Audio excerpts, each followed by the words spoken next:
Hello students, a very good morning to all of you, and I hope you all are fine and fit at home, doing your work properly, regularly. Students, class 12th history में हम revision chapters कर रहे हैं अपने।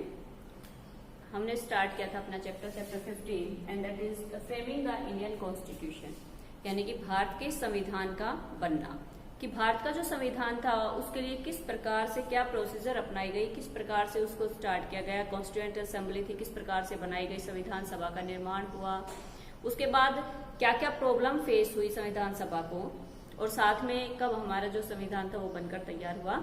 ये सारी चीजें हम इस चैप्टर में डिस्कस कर रहे हैं। So students, today we will discuss about Muslim League. Muslim League के बारे में हम डिस्कस करेंगे कि जो मुस्लिम लीग पार्टी थी वो मुस्लिमों के लिए काम कर रही थी। मेन जो उसमें मोहम्मद अली जिन्ना थे, उन्होंने धीरे धीरे ऐसी सिचुएशन क्रिएट होती गई कि जो कांग्रेस थी और मुस्लिम लीग थी उन दोनों के बीच में कि कहीं ना कहीं ये लगना लगा था कि जो इंडिया का पार्टीशन है वो बिल्कुल तय है। तो इसी चीज पे जो मुस्लिम लीग थी उसने बायकॉट कर दिया all the sittings of the constituent assembly, कि वो बायकॉट कर रही है कि जो संविधान सभा की जितनी भी बैठकें हो रही थी, जितनी भी सिटिंग्स हो रही थी, उन सभी का बायकॉट कर रही थी। उसमें कह सकते हैं कि वो किसी भी तरह से भाग लेने को तैयार नहीं थी। विच वर हेल्ड बिफोर इंडिपेंडेंस, ये हम बात कर रहे हैं इंडिपेंडेंस से पहले की, क्योंकि जब हमने 1946 की जब हम बात करते हैं, 1946 में जब जो संविधान सभा बनाई गई थी तो उसमें टोटल जो सदस्य थे, मेंबर थे, 389 थे। ये बात थी हमारी इंडिपेंडेंस से पहले की, आजादी से पहले की। उसके बाद बात आती है 299 मेंबर्स रह गए थे आफ्टर द इंडिपेंडेंस, कि आजादी के बाद 299 जो मेंबर्स थे वो रह गए थे। तो इंडिपेंडेंस से पहले मुस्लिम लीग थी वो बिल्कुल बॉयकॉट कर रही थी कॉन्स्टिट्यूएंट असेंबली का। क्या रीजन थे, इसके क्या कारण थे? क्योंकि ये सारी चीजें वहां पर तय होनी शुरू हो गई थी कि जो इंडिया है उसके दो कह सकते हैं पार्ट होने वाले हैं, पार्टीशन उसका लगभग तय हो चुका था, इसलिए उन्होंने इसमें किसी भी तरह की इसकी जो सिटिंग्स थी उसमें भाग नहीं लिया था। अब उसके बाद बात आती है मुस्लिम लीग के बाद हम बात करेंगे इसमें कि जो हमारी असेंबली थी, जो सभा थी, जो कॉन्स्टिट्यूशन के निर्माण में अपना काम कर रही थी, उनको बहुत सारी प्रॉब्लम फेस आ रही थी, क्योंकि बहुत सारे लोग इकट्ठे थे, सबके अपने अपने व्यूज थे, किसी भी एक कह सकते हैं कि सब्जेक्ट के ऊपर सभी के बीच में कहीं ना कहीं कुछ ना कुछ डिस्प्यूट चलता रहता था। एक उसके अगेंस्ट में बोल रहा है तो दूसरे उसके फेवर में बोल रहा था। तो अब बात करते हैं इसमें माइनॉरिटीज की।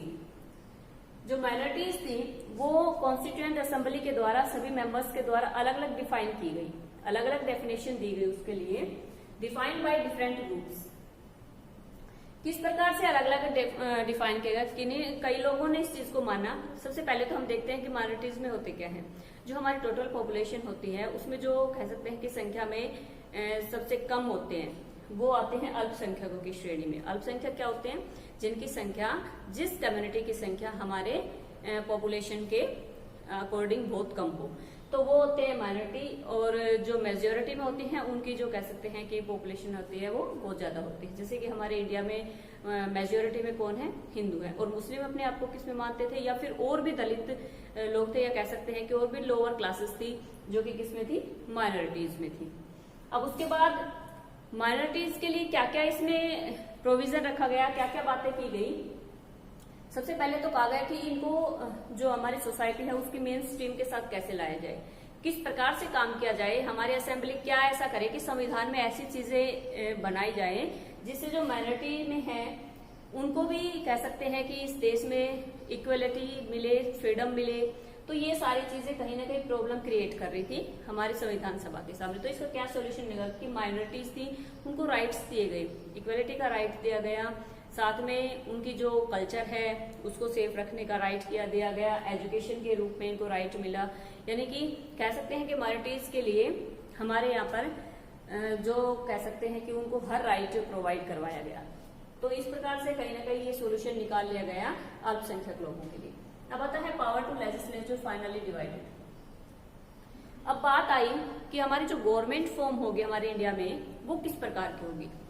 तो इसके लिए डिसाइड किया गया कि एक अथॉरिटी होगी जो क्या होगी? सेंट्रल, और दूसरी होगी स्टेट गवर्नमेंट। स्टेट गवर्नमेंट और सेंट्रल गवर्नमेंट के लिए प्रोविजन रखा गया, और स्टेट गवर्नमेंट को अब इन दोनों के बीच में क्या डिफिकल्टीज आई कि इनके बीच में पावर को कैसे डिवाइड किया जाए, ये चीज डिफिकल्टी आ रही थी कि पावर को डिवाइड करना सबसे मेन प्रॉब्लम थी कि सेंट्रल गवर्नमेंट के बीच में और स्टेट गवर्नमेंट के बीच में किस प्रकार से पावर डिवाइड की जाए। तो इसका क्या सॉल्यूशन निकाला गया, इसके लिए जो सब्जेक्ट्स थे, जो इश्यूज थे, उनके लिए लिस्टें तैयार की गई।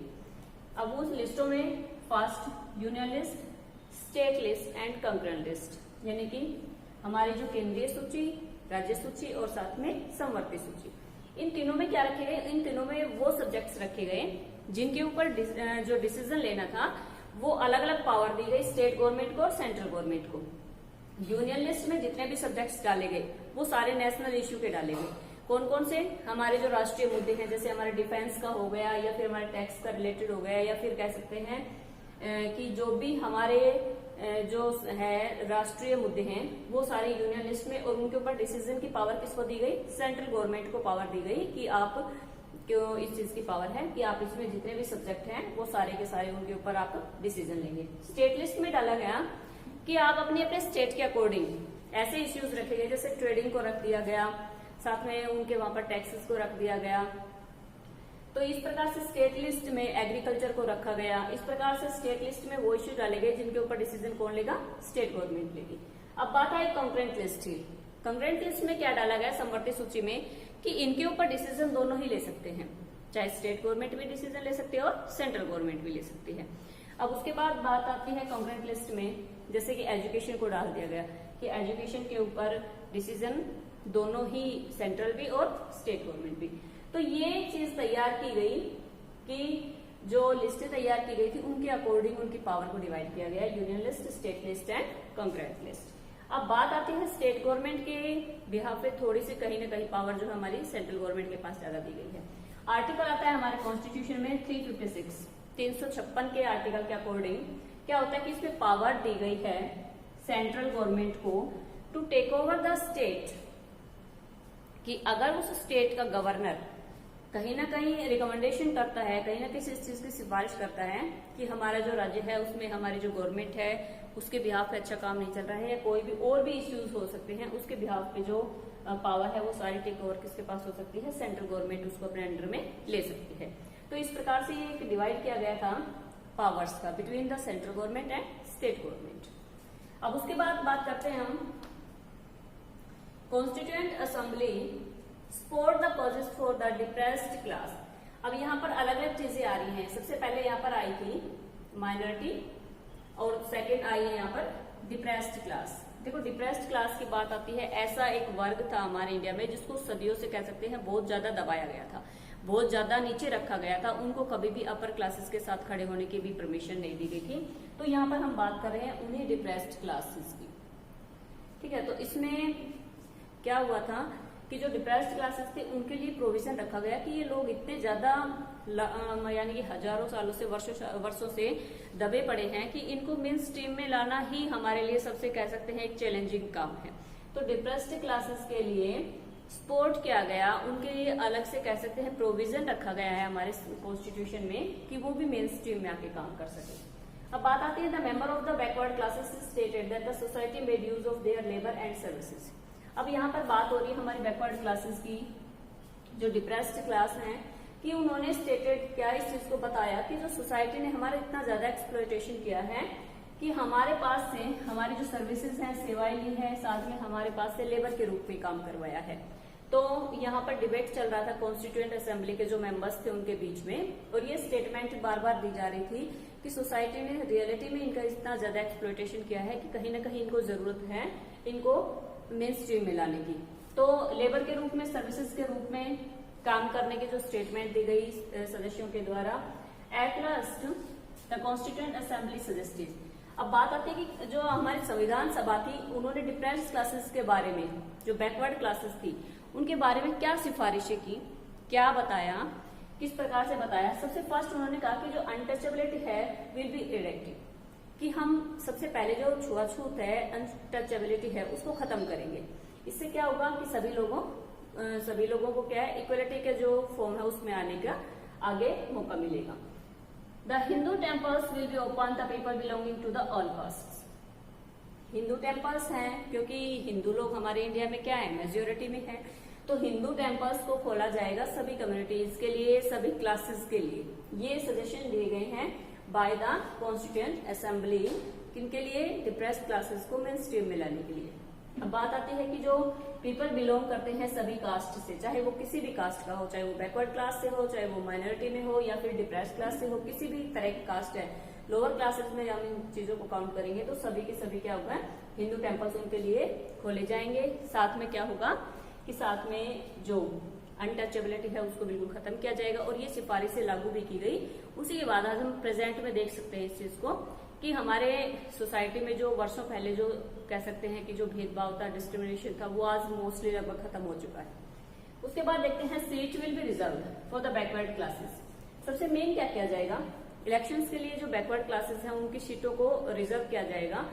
साथ में in life assemblies and educational institutes, चाहे किसी भी प्रकार की असेंबलीज हैं, चाहे किसी भी प्रकार के चुनाव हो रहे हैं, चाहे फिर एजुकेशनल इंस्टीट्यूशन है, चाहे कोई भी शैक्षिक कह सकते हैं इंस्टीट्यूशन है, उनके लिए वहां पर जो बैकवर्ड क्लासेस हैं उनके लिए सीटें रिजर्व की जाएंगी, ताकि उनको भी सभी लोगों के साथ पढ़ने का मौका मिले, सभी लोगों के साथ काम करने का मौका मिले। तो ये सारे के सारे सजेशन दिए गए थे संविधान सभा के द्वारा, किन लोगों के लिए दिए गए थे, जो बैकवर्ड क्लासेस थी उनको मेन स्ट्रीम में, मुख्य धारा में शामिल करने के लिए। क्यों? क्योंकि वो वर्षों से लेबर के रूप में काम करते आ रहे थे, सोसाइटी को अपनी सर्विसेज प्रोवाइड करवाते आ रहे थे। तो इस प्रकार से पहला रखा गया कि अनटचेबिलिटी खत्म करेंगे, सेकंड रखा गया कि हिंदू टेम्पल्स हैं सभी कम्युनिटीज के लिए ओपन होंगे, सभी क्लासेस के लिए ओपन होंगे। साथ में रिजर्वेशन किया जाएगा एजुकेशन के में भी, और साथ में जो असेंबलीज हैं उनमें भी सीटें रिजर्व की जाएंगी। और आज हम यही चीज देखते हैं कि जो लोअर क्लासेस हैं उनके लिए हमारे किसी भी प्रकार की जो गवर्नमेंट की कह सकते हैं कि स्कीमें होती है उनमें कहीं ना कहीं रिजर्वेशन उन लोगों के लिए मिलता है। तो यही चीजें थी जिससे क्या हुआ कि आज प्रेजेंट डे में हम इस चीज का डिस्कशन निकाल सकते हैं कि जब जो संविधान सभा थी उन्होंने जब ये सजेशन दिए तो कहीं ना कहीं वो चीजें शामिल थी कि वो लोग साथ में समाज के आके खड़े हो सके। तो संविधान सभा को बहुत सारी प्रॉब्लम आई, किस प्रकार से कहीं हिंदी के कहीं लैंग्वेज के लिए आई कि हिंदी को लैंग्वेज बनाया जाए ना बनाया जाए। अगर जब बनाने की बात की तो साउथ के जो स्टेट थे उन्होंने क्या किया, उन्होंने इसका विरोध किया था। साथ में माइनॉरिटीज के लिए प्रॉब्लम्स आई, साथ में जो डिप्रेस्ड क्लासेस थी, बैकवर्ड क्लासेस थी, उनको मेन स्ट्रीम में कैसे लेके आया जाए। साथ में हमारी जो गवर्नमेंट रन करेगी आफ्टर द इंडिपेंडेंस, स्वतंत्रता के बाद, उसकी क्या फॉर्म होगी, किस प्रकार से उनके बीच में पावर को डिवाइड किया जाए। तो सबसे पहले हमारे सेंट्रल गवर्नमेंट और स्टेट गवर्नमेंट दो ही चीजें थी। उसके बाद बात आती है 1992 में तीसरी गवर्नमेंट का और हमारा फॉर्म हुआ था लोकल गवर्नमेंट का। लोकल गवर्नमेंट इट मीन्स हमारी ग्राम पंचायतें हैं जो हमारे टाउन्स में काम करती हैं, हमारे म्यूनिसिपल कमेटीज हैं या फिर इस टाइप से। तो सबसे पहले जब हमारे इंडिपेंडेंस के टाइम पे सेंट्रल और स्टेट गवर्नमेंट, हमारी जो गवर्नमेंट के डिवाइड किया गया था वो 2 पार्ट्स में ही किया गया था। उसके बाद 1992 की बात करते हैं, तीसरी और फॉर्म हो गई कि ताकि जो हमारे कह सकते हैं रूरल एरियाज हैं वहां पर लोगों को बहुत अच्छे से काम करने का मौका मिले और उनको साथ में लेके आया जाए।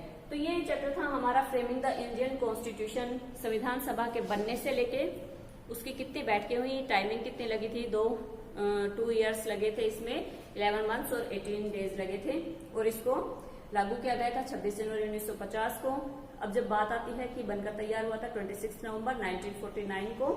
डे क्यों चूज किया गया हमारा 26 का, बिकॉज 1930 में हमने क्या किया था, फर्स्ट इंडिपेंडेंस डे मनाया था, जब लाहौर में जो सेशन हुआ था कांग्रेस का, वहां पर डिसाइड हुई थी इस चीज की। उसके बाद अलग अलग जो मेंबर्स थे, जो कह सकते हैं कि अंबेडकर थे वो डिप्रेस्ड क्लासेस के लिए काम करने के लिए इसमें आगे आ रहे थे। साथ में कह सकते हैं अलग अलग जो कम्युनिटीज के लिए थे वो कहीं ना कहीं हर कम्युनिटीज के लिए काम करने की बात कर रहे थे। तो इस प्रकार से हम देख सकते हैं कॉन्स्टिट्यूशन असेंबली को बहुत ज्यादा प्रॉब्लम फेस आई थी कि किस प्रकार से देश में यूनिटी लेके आई जाए, किस प्रकार से इंडिपेंडेंस को रखा जाए जो हमें बहुत ही कह सकते हैं कि वर्षों के बाद मिली थी। साथ में किस प्रकार जो हमारे सिटीजन हैं उनको इक्वलिटी प्रदान की जाए, फ्रीडम दी जाए उनको। इसी के लिए हमारे क्या किया गया कि हमारे जो फंडामेंटल राइट्स हैं वो 6 राइट्स प्रोवाइड करवाए गए हमारे संविधान के द्वारा, कि सभी को इक्वलिटी होगी, सभी लोगों को कह सकते हैं फ्रीडम मिलेगी, किसी का भी एक्सप्लॉयटेशन नहीं होगा, सभी को अपनी सांस्कृतिक कह सकते हैं कि एजुकेशनल सांस्कृतिक अधिकार दिया जाएगा। और साथ में एक और रखा गया था हमारा लास्ट संवैधानिक उपचारों का अधिकार। तो इसके अकॉर्डिंग अगर आपके किसी भी राइट्स का कह सकते हैं एक्सप्लॉयटेशन होता है, आपका शोषण होता है, तो आप इसके अगेंस्ट में सुप्रीम कोर्ट में जा सकते हैं। तो स्टूडेंट्स आई होप कि फ्रेमिंग द इंडियन जो कॉन्स्टिट्यूशन है वो चैप्टर आपको बहुत अच्छे से समझ आ गया होगा। इस चैप्टर को कंप्लीट आप अपने रिवाइज कीजिएगा और इसके जितने भी क्वेश्चन आंसर हैं शॉर्ट में, वेरी शॉर्ट या फिर लॉन्ग में, सारे अपने अच्छे से प्रिपेयर कीजिए। Okay students, thanks to all.